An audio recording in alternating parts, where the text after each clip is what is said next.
So today we have two people posting opinions or comments on the channel.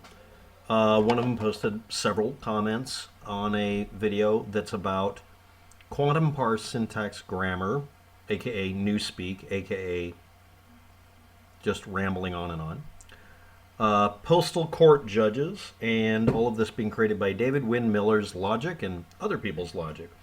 And the idea is really simple: bamboozle them with bullshit. The idea is to take apart the English language, making it meaningless, and then attaching new meanings to words so that no matter what comes up, you can just reshape the definitions of what is being said in the room and try to tell people that they're telling you something that they're not. And then this person comes along and attempts to counteract that video. The other one is about 4chan, 8chan, and 8kun being the home of the QAnon conspiracy theorists and QAnon believers, and the claim of the deep state, the swamp, and the Great Awakening and Storm all being inventions of this Nostradamus-like creature that spawned from James Arthur and Ronald Watkins and Coleman Rogers and who knows who else. It's a group effort by some people attempting to create an empowering meme on the internet, and basically they have a bunch of drooling zombie followers who believe whatever they say as long as they form it as a Q anon posting. This referring to the Q clearance reference, that if you can look it up, that really only refers to the Department of Energy and specifically nuclear power plants and nuclear bombs having a specific narrow clearance level. It's not complicated. And as anybody who's heard of 4chan knows, that at one time or another, 4chan was the origin story or the birthplace of the anonymous movement on the internet, which grew into something much bigger because the anonymous, not QAnon, but the anonymous movement is based on people who have a great deal of power, if they want to, if they know how to manage it and take it, by being anonymous, not trying to make it to where they're self-aggrandizing. So this sock puppeting that went on from several different channels, or chans, or websites, helped create the lie of the deep state, and the lie of the swamp, and the lie of the Great Awakening and the Storm, which has now gotten so big that it isn't even about Donald Trump anymore. No matter what happens, if some part of it, like Donald Trump, falls to the side or fails, they just reattribute it to something else so they can keep going. It's got momentum. So someone says, why doesn't the actual news know anything about 8chan? This is far into the presidency. 8chan, the internet, and everyone who in the world who can use it, wanted to elect a meme president. Meme. Just say this to everyone. Just say this. It's simple. We need this to be said on the news. Well, I don't care anymore because he's not president anymore, and analyzing to death the presidency of somebody who is no longer in power isn't required. The thing that works to get rid of Trump, he's like that really weird, well, there's a couple of movies and TV shows and a couple of Twilight Zone episodes that touch on this, but basically, this monster dies if you simply stop talking about him. Everyone in the mainstream media and everybody else in the world needs to stop talking about him, except to note what he did and what he said, and not let people lie about it anymore. And when they lie, just say, no, you're lying about that, you know it, and I don't have to discuss it with you. Goodbye. No longer getting dragged into arguments. Now let's talk about the David Wynn Miller illogic and a bunch of other crap. So someone comes along to counteract my assertion about this person just creating fake meanings to words in court originally to try not to lose a court case, which, if you're not aware of it, David Wynn Miller and all the other people like him have always lost court cases. They don't win any. They're not lawyers. They don't have some secret formula to anything. And just like the Trump supporters that ignore any fact that gets in the way of them empowering themselves by belief only, sheer, raw, pick yourself up by your bootstraps even if you're upside down and pushing yourself down into the shit, they'll just keep doing it. Facts are not relevant to these people. So David Windmiller and his ilk just giving new definitions to words and changing them when they need to, so the words don't mean what you think they do anymore, so they can win an argument because they just decide what the grammar and the language is. They just change it, literally. So this person says to me, look how many people liked your video. Your opinion obviously doesn't syntax, you mean synergize, with people. Understand means to stand under. No, that's not what the word means. Trying to bust up people's logic and speech by saying, but I'm going to misinterpret what you said, so it says something else. Neener, why are you punching yourself? Doesn't work. You are going to have to work harder at this. By the way, pretty sure this person's from the Philippines. I'll explain later. When you build a foundation for a skyscraper, you'd want to build that one on sand, correct? About as foundational as what you're talking. Again, I explained that somebody shows up in court and decides to take a weird tact by deciding that he can win a court case by just changing what the words mean. And it didn't work. It never has. So I'm doing something that's the similar idea to building a skyscraper on sand. Okay. Do you know what a caisson is? So anyway, next. Is Israel real? And then the person types out the word had repeatedly and buffalo repeatedly. That's grammatically correct. Hogwash babble, enjoy your babble. That last part means this is a guy from the Philippines, most likely. But maybe not. But the person doesn't understand that you're supposed to say buffaloes, buffalo, buffalo, buffaloes, buffaloes, buffaloes, buffalo, buffalo. Not just the word buffalo over and over again without emphasis and just that word. Same thing with had. That doesn't mean anything. You literally gave an example of what not to do if you're trying to cite an example. Cats can't see rainbows. That's not true. Dolphins can see your entire 3D scan, shape, and color in a squeak to his buddy across the ocean. No, they're able to communicate what they're able to. You're talking about a different creature.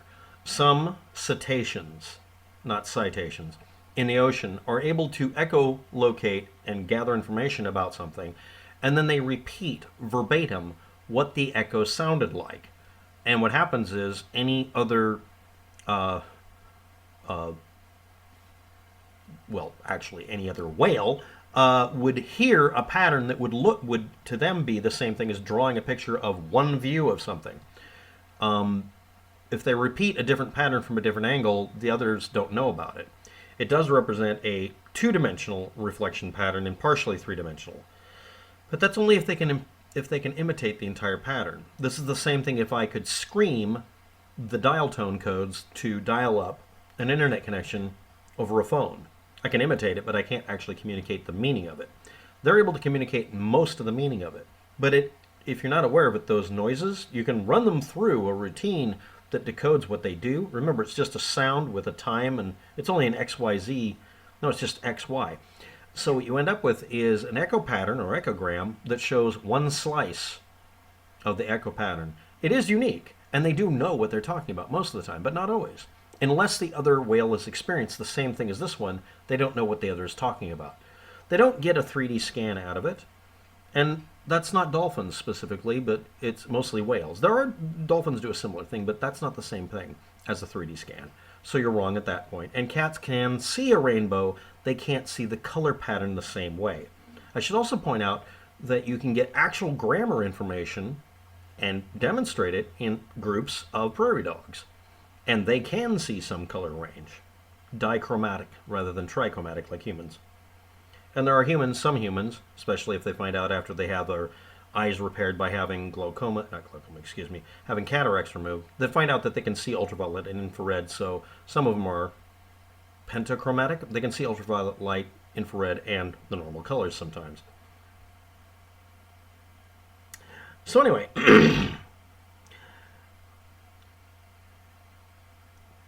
and in these animals, can remember some 70,000 of these words. That's an assumption and an assertion, not necessarily true. And again, unless they both have seen the same thing in the ocean, they don't know. They'll recognize a shoal of fish or a specific type of animal, but that's about it. Maybe the bottom of a specific boat. And I'm sure that they can interpret it partially. They would have to be able to. But it's not the same as a 3D scan. You seem to think that you know how to communicate better than any other person in existence. No, I'm criticizing somebody who has decided to throw out the word meaning, the definitions of words, so that he can win a court case because he got a parking ticket and ended up costing himself 20 or 30 times the amount and convinced other people to do it by getting them to pay him money to teach them to do the same failed method. My criticism of David Windmiller and the others still stands because you haven't addressed it. I'm not claiming to be the best communicator on the planet.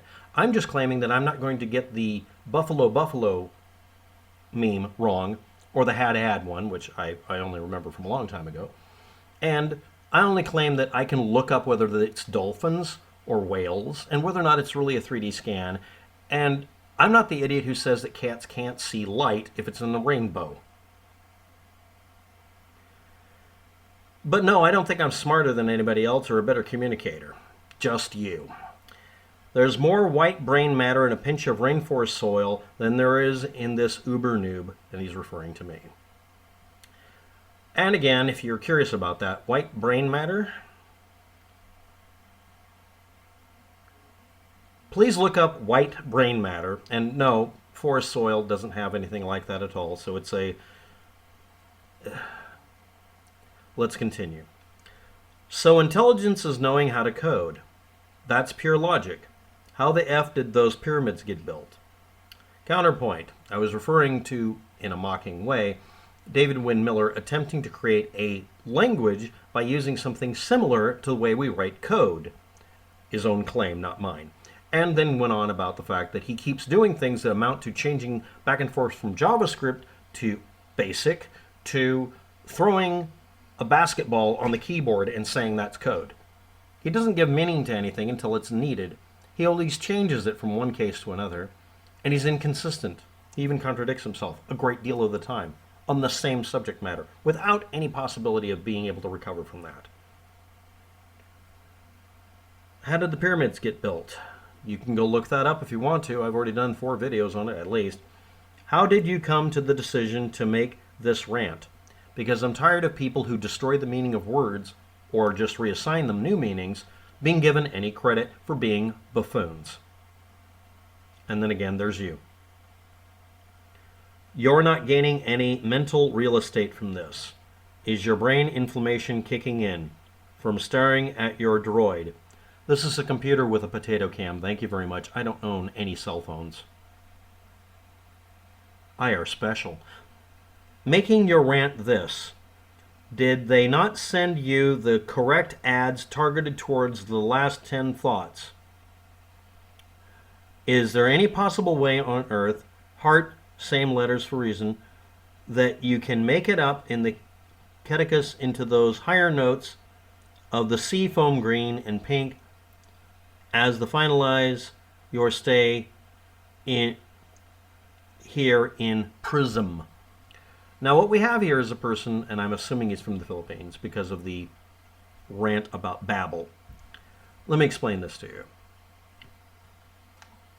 I'm going to turn off my mouse for a second. If I tell you that I know how to build one of these, I really do know how. It's because I learned how each of the parts works. I can explain it to you. David Windmiller and this person coming along criticizing me doing a tutorial on how to build a circuit board or whatever is the equivalent of them saying, I refuse to learn how to do this because I'm going to take it personally and think that you're making me feel stupid, or you're trying to prove that I'm stupid when I've never met either of these individuals. David Windmiller isn't stupid. He's actually not even intellectually lazy. He goes through intellectual backflips to avoid admitting he's wrong or receive a ticket, and got more of that, and keeps doing it. He's not stupid. He's an imbecile. And this guy here is attempting to not feel underneath someone's boot, I'm assuming, because he's probably in the Philippines. That's what the whole Philippines is about lately. I made a video pointing out that somebody out there is lying to other people, and you haven't contradicted any of this. And mostly you've sat around and proved to me that you can't look up good examples of anything, and that you don't care about the meaning of words either. Anyway, thanks for watching. Have a good day. Good luck with that. I think I've wasted everybody's time, including my own, enough. Bye.